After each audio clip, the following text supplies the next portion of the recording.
she came home. Carlyle's lost an empire. You fall hard enough, you tend to be reminded of what truly matters.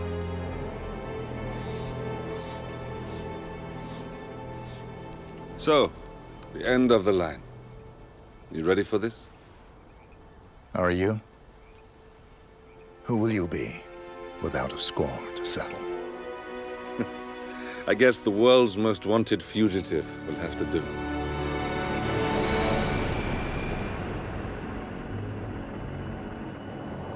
Alexa Carlyle is dead. According to the funeral invitation, that is. So naturally, it caused quite a stir when the late matriarch turned up at the breakfast table, alive and kicking.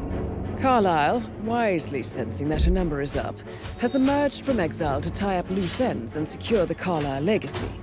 She may be a monster, but you have to admire her due diligence. Carlyle descends from an ancient line of warrior aristocrats.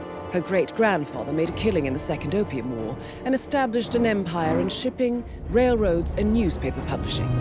While largely unknown to the public, the family still asserts its quiet dominance over global transport and logistics, media, and technology. Most senior of the partners, Alexa Carlyle, is cold as ice, tough as nails, and sharp as a razor. Incidentally, it was her late father who first brought the three families together after the end of World War II at this very house, meaning that this gentleman is the birthplace of Providence. It began here, and it ends here. Talk about poetic. One more thing. According to our intel, Carlyle keeps a case file on the Constant, information that may be helpful in his recapture, so don't leave the estate without it. Right.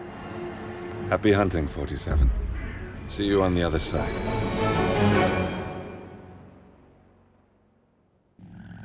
Thornbridge Manor. The Carlyle family's home for countless generations. The Revenant Alexa Carlyle and her three adult children, younger brother Zachary, grandson, and daughter-in-law, are all gathered to conduct Carlyle's sham funeral. Curiously, Carlyle summoned a famous London PI soon after arriving this morning, but his purpose at Thornbridge is yet unclear. Now, the target knows that you're coming, and her guard detail is top-notch. So Mr. Gray will secure their nearby field HQ and intercept all calls going in and out of the estate.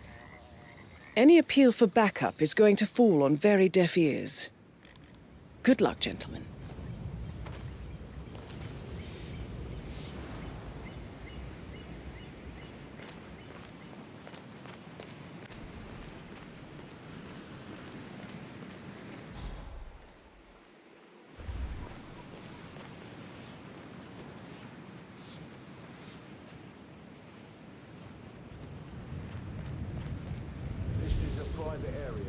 Phineas Whitmer, private investigator. I have an appointment with Madame Carlyle. Please wait. Mr. Whitmer is here to see Madame Carlyle. You can go right in. That is Phineas Whitmer, the famous private investigator hired by Madame Carlyle this morning. I'm curious why he's here. Maybe you should do some detecting yourself, 47.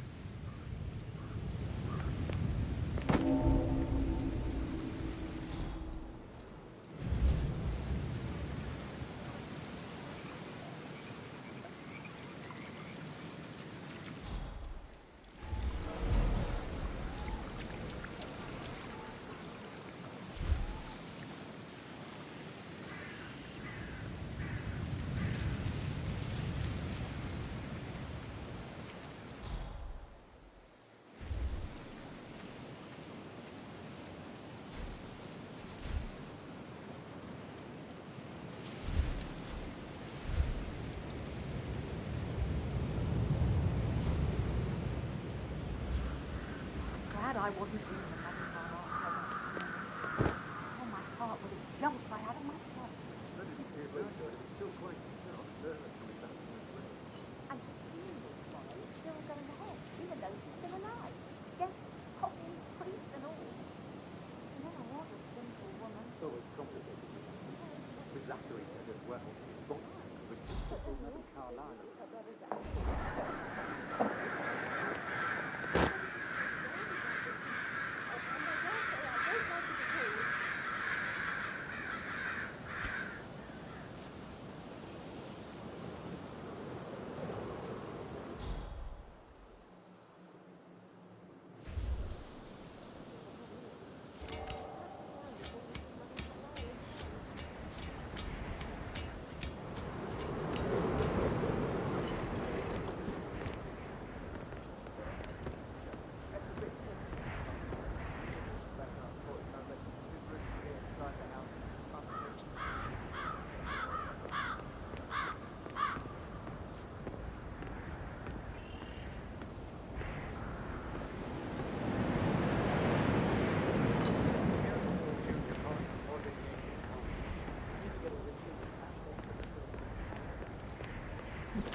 This will be good.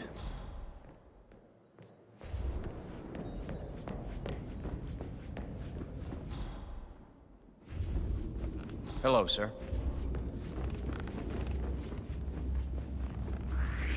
Something's way off with you.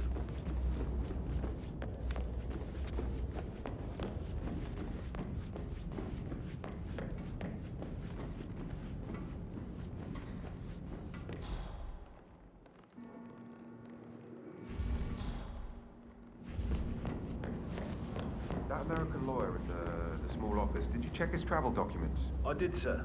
It all checked out.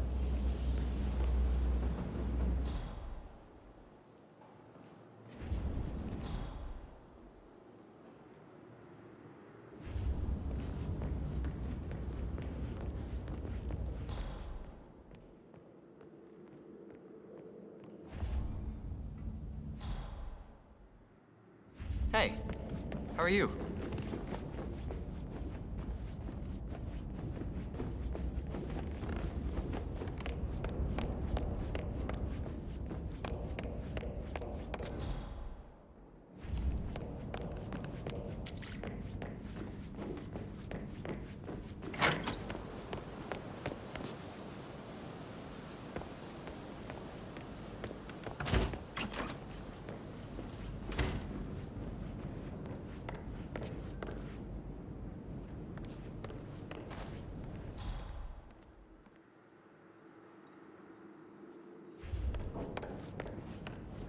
You always test by example rather than by words and feverish gestures.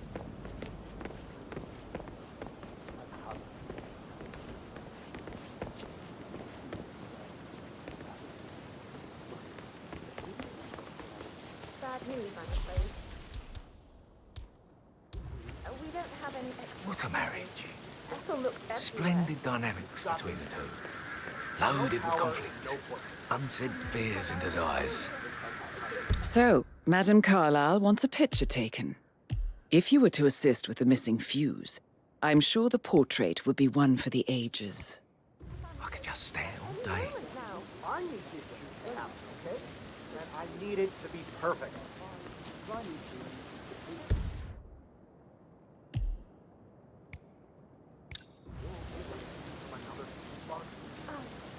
I guess we could do that. Good. I'll finish setting up. Yes. That explains a lot. Yeah, that's a good plan.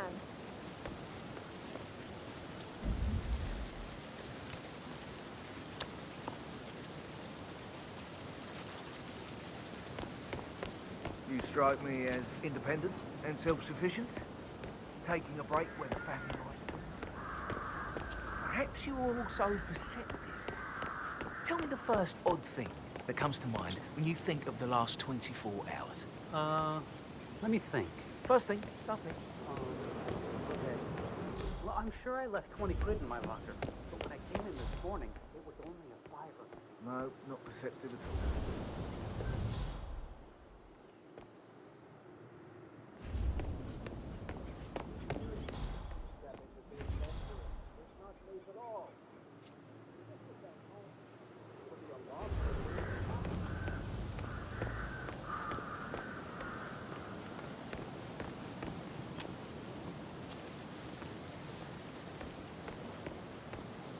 Muddy prints from high heels.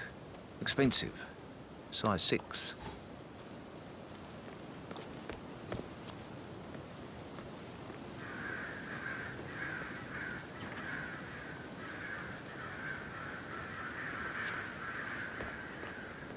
What? Oh yeah, fantastic.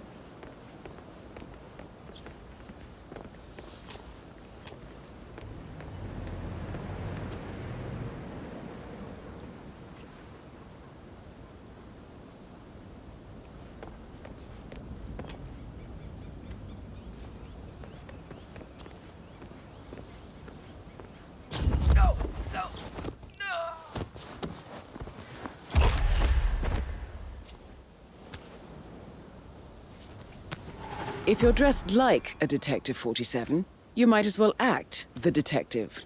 I suggest you go talk to the butler.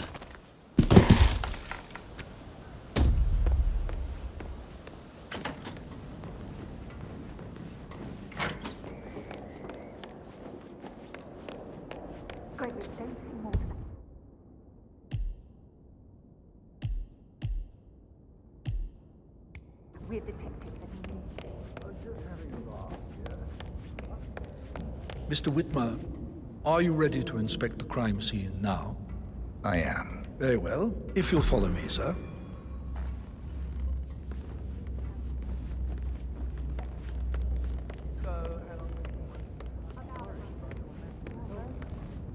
I feel obliged to point out that current affairs surrounding Madame Carlyle are of a delicate nature. You may be familiar with the recent announcement of her death. You will probably learn that a staged funeral is scheduled to take place tomorrow. Madame's children were not informed until this morning that their mother was in fact not dead at all. So please bear with them if they seem affected by the rather unusual situation. I trust I do not need to remind you that there will be consequences if word gets out that Madame Carlyle is still alive. I'll consider her dead when I leave.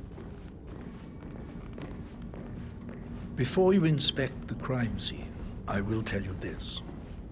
The case concerns the death of Mr. Zachary, Madame Carlyle's younger brother. He was found dead in his bed this morning. The door was locked from the inside, and a suicide letter was found in his room. However, Madame Carlyle suspects foul play and will not accept that he took his own life. I've prepared some information for you, so please do come and see me when you've finished your investigation of the crime scene. This is Mr. Zachary's room, to my right.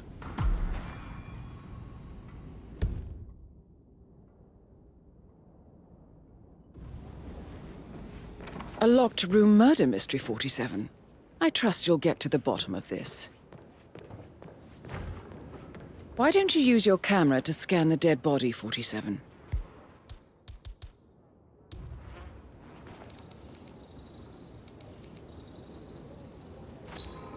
Throat markings indicate a rare, short-lived plant poison killed him.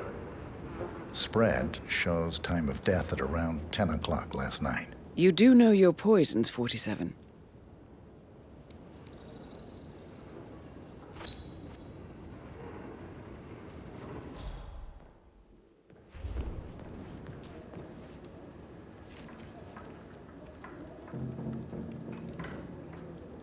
Zachary was shopping for New Wellingtons last night. Not exactly what you would expect from someone suicidal.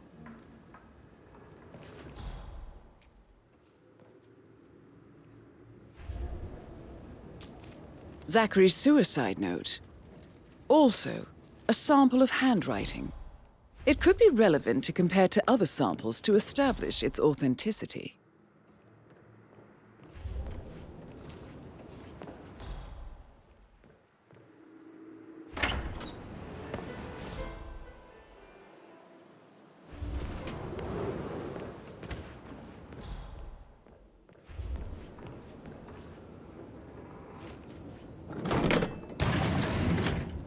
A hidden door.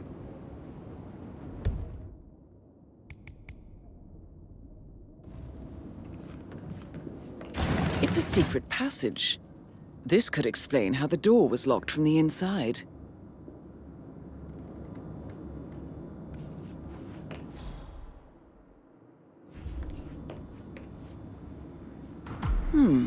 A photocopy of the floor plans. Somebody's been researching the secret ins and outs of Thornbridge Manor.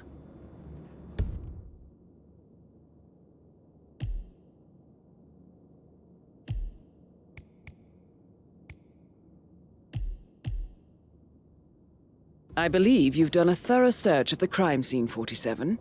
Maybe it's time to see the butler. I'm curious about the information he's prepared for you.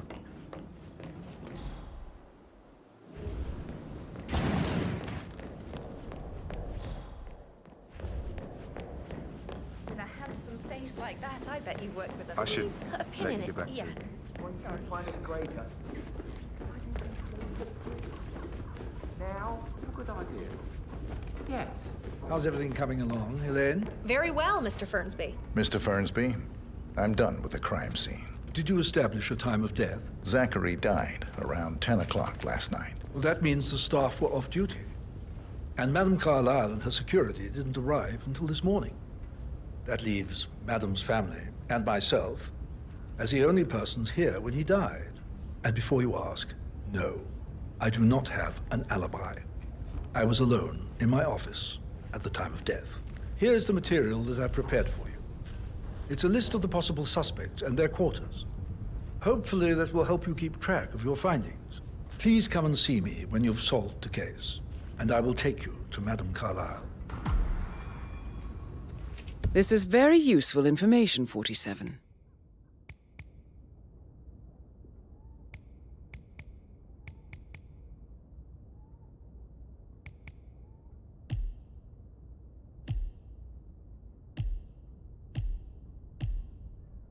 Make sure you So how focus does on- one solve a murder mystery, 47? Motive, means, and opportunity, I believe. May I suggest you ask the suspects for alibis? Or perhaps you prefer searching the manor for clues first? Gregory Carlyle, can you tell me where you were yesterday evening? Oh, you're wondering about my alibi, Mr. Detective. Well, I left Thornbridge around 8:30 for a pint with Edward. I wish I hadn't. Quiz night at the inn. On the other hand, staying here with Zachary, my obnoxious sister, and the wife sporting another one of her headaches would have been a fate worse than death. The short of it, Zachary was very much alive when we left. I stayed for the last shout, and I was back here just before midnight. Anything else you want to pry from my... Tell me about Zachary. Zach? Huh. Such a sad old sod. A bit heavy on the bottle, but who could blame him? Only company he had was his rare plants and mother, who travels more than she stays here. Honestly, I can't say which is the bigger bore. He's better off dead. Is that all? Anything else you'd like to tell me? Nothing, really. I'm just enjoying the show. Our perfect mother obviously fucked up, didn't she? Faking her own death. You know, she's explained nothing to us. I think she's scared to own up to her own mistake.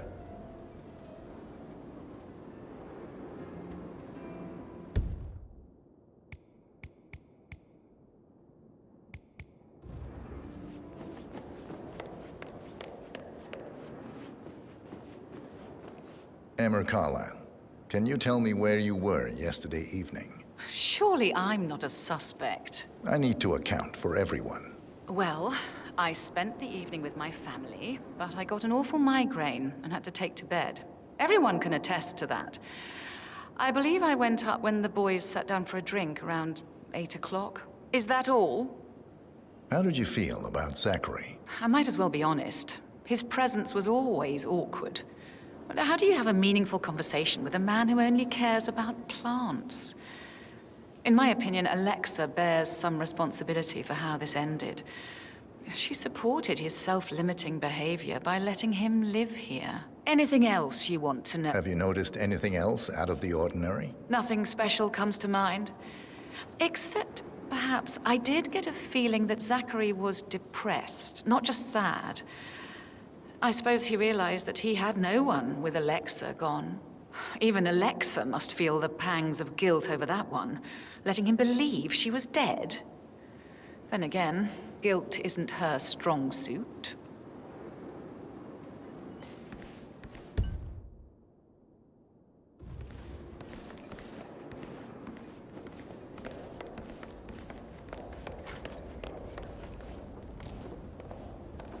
Rebecca Carlyle, can you tell me about yesterday evening? We don't really see much of each other, my brothers and I.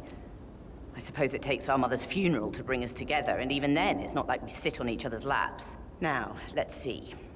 Patrick, Gregory's son, disappeared straight after dinner. You know, I think he might be in some sort of trouble. Edward wanted to go as well, but Gregory convinced him to stay for a few drinks before they went off for a pint at the local at 9:15. I swear Gregory enjoys Edward's discomfort over staying here. I had a conference call with my New York office at 9, so I spent 3 hours on my laptop in my room and went straight to bed afterwards. I don't know about Emma. She did act a bit strange. You know, I bet she was making lists for changes needing to be done once she gets her hands on Thornbridge Manor. Quite the shock she had when Mother arrived during breakfast. Is that everything, Mr. Whitmer? Tell me about Zachary. Did he act strange last night? You know, now you mention it, he was a lot more chatty than usual. He wanted to know about my connections in the publishing business. Apparently, a friend of his is writing a book, which strikes me as very peculiar. I didn't think he had any friends. Anything else you feel like mentioning? I may be wrong, but I saw Mr. Fernsby, the butler, leave Zachary's room early this afternoon. And he seemed a bit startled when he saw me in the hallway. It's probably nothing. Oh, and one more thing. Please be kind to Edward. He can only take so much. Is there anything else you want to ask me?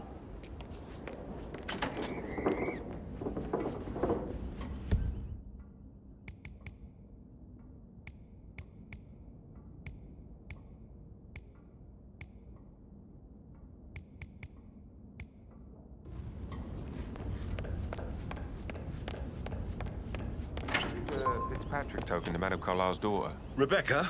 Yes. She's insistent, that one. She kept asking all kinds of questions. Who had the other one? Why I gave it to her, that sort of thing. You did make sure she didn't see you give the other one to the butler? Oh, of course.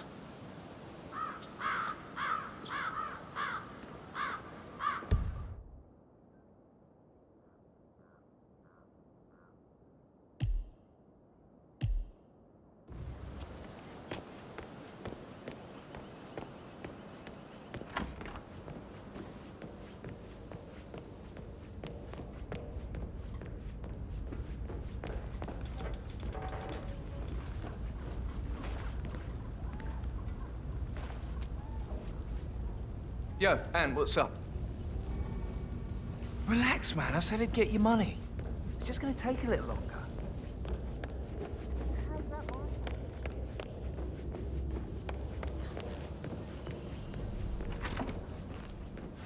That is the door to Mr. Fernsby's office.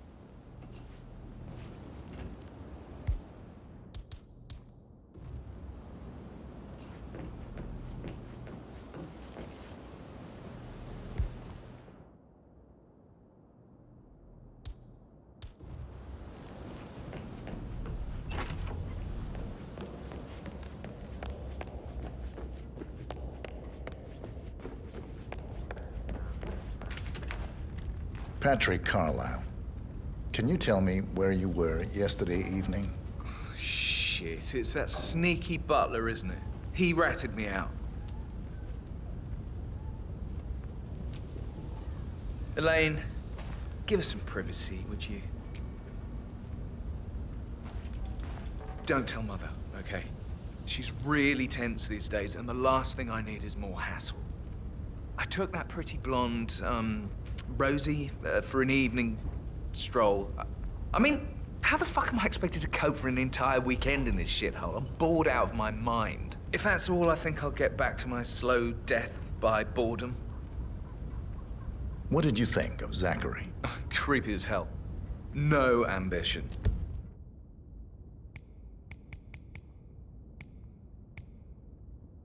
Imagine deciding to live in a museum.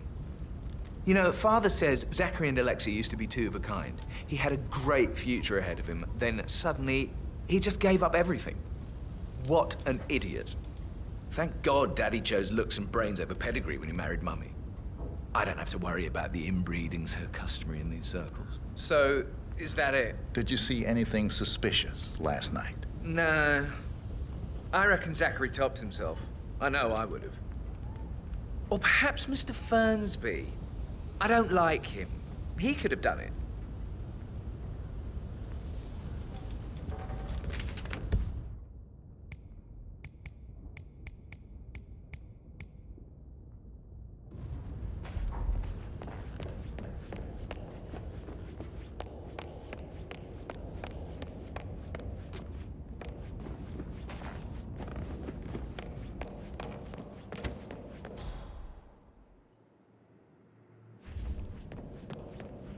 Plays the strings of my heart with it.